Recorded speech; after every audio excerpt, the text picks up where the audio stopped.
Daniel Hurd, DanielHurd, and I'm Ride with Dan USA of the One Pedal at a Time movement. I've been riding for a little over 5 years, on and off, for suicide prevention. My organization is called the One Pedal at a Time movement, and it's about encouraging people to become active. And really, for this program, it's about cycling and getting people on bikes, but in reality, it's just about movement. We're getting people involved in communities that we have within those communities of activities, so that we don't feel alone, and that, I can't remember the gentleman's name off the top of my head right now, but he's a very important gentleman that's with suicide prevention and education.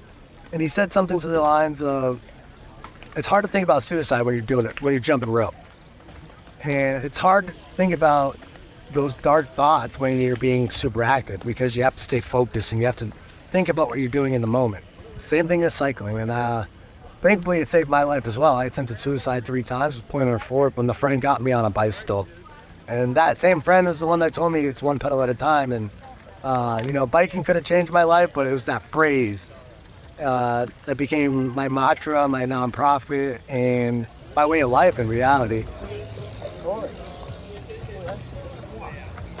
you. Suicide prevention. One pedal at a time movement.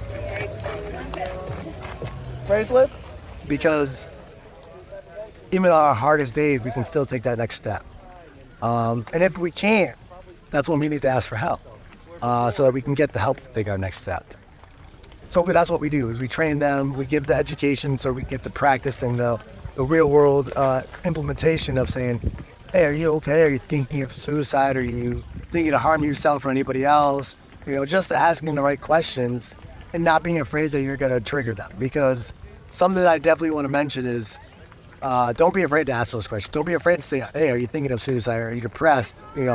Because if they aren't thinking of suicide and you ask them that question, they're going to be so thankful that somebody's thinking of them that level. It's making me emotional. It's important.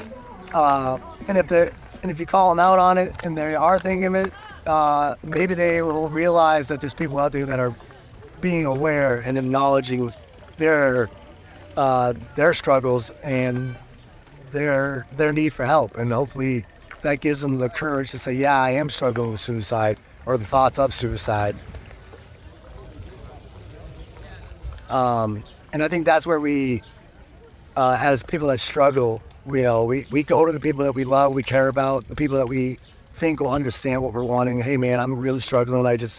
And our initial answer is, I think you need to see a therapist, because we're not qualified. I can't fix you. And that's okay. So just make sure if someone ever comes to you, or if you know somebody that's struggling, be heard. Let them be heard. Listen, judgment free, and take it one person at a time, one pedal at a time, one moment at a time, even one breath at a time. We all get through it.